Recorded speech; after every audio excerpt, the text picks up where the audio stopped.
Recipe பண்ணுறதுக்கு முதல்ல வந்து நான் 1 கப் அளவுக்கு ரவை எடுத்திருக்கேன்.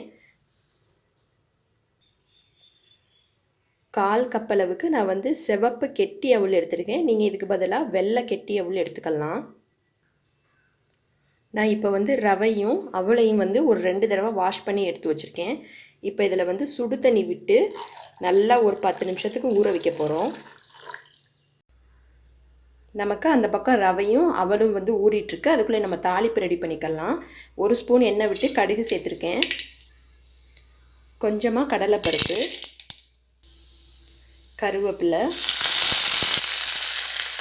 1 பச்சை மிளகாய் சேர்த்துக்கிறேன். அடுத்ததாக 1 பெரிய வெங்காயத்தை அந்த மாதிரி சின்னதாக கட் பண்ணியிருக்கேன். இதை சேர்த்துக்கலாம். உப்பு சேர்த்துக்கலாம். அவ்வளோதான், நம்மளுக்கு தாளிப்பு வந்து ரெடி ஆயிடுச்சு. இப்போ இதை எடுத்து ஓரமாக வச்சிடலாம். நமக்கு இப்போ ரவை வந்து நல்லா வந்து ஊறிடுச்சு. இப்போ இந்த தண்ணியை நம்ம நல்லா சுத்தமாக வடிகட்டிட்டு இதை ஒரு மிக்ஸி ஜாருக்கு மாற்ற போகிறோம். இந்த மாதிரி தண்ணியை நல்லா வந்து கையால் இறுக்கி புழிஞ்சிட்டு அதுக்கப்புறம் சேர்த்துக்கோங்க. இப்போது இதில் வந்து லைட்டாக ஒரு 2 டீஸ்பூன் அளவுக்கு மட்டும் தண்ணி விட்டு இதை நல்லா நைஸாக அரைச்சி எடுத்துக்க போகிறோம். நான் இப்போ அரைச்சிட்டு வந்துட்டே பாருங்கள், இந்த மாதிரி கன்சிஸ்டன்சியில் அரைச்சி எடுத்துக்கணும். இப்போ அது ஒரு பவுலில் மாற்றிடலாம்.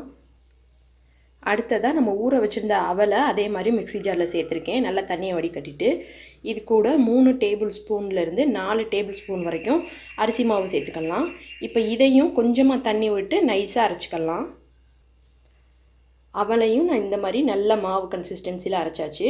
இப்போ இதை நம்ம ஏற்கனவே அரைச்சி வச்சுருக்க ரவை மிக்சரோட கலந்துடலாம்.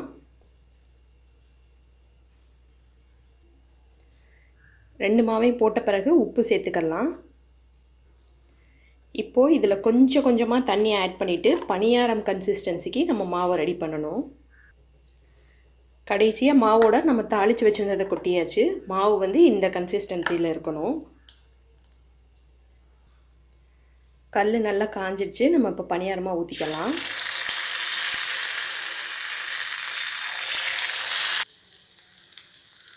இப்போ நம்ம மெதுவாக திருப்பி விட்டுக்கலாம்.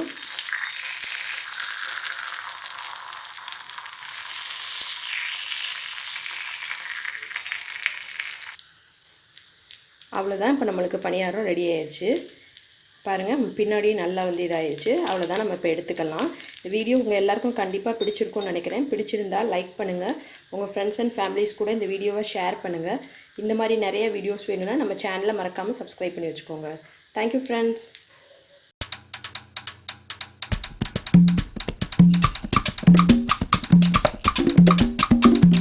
La la la la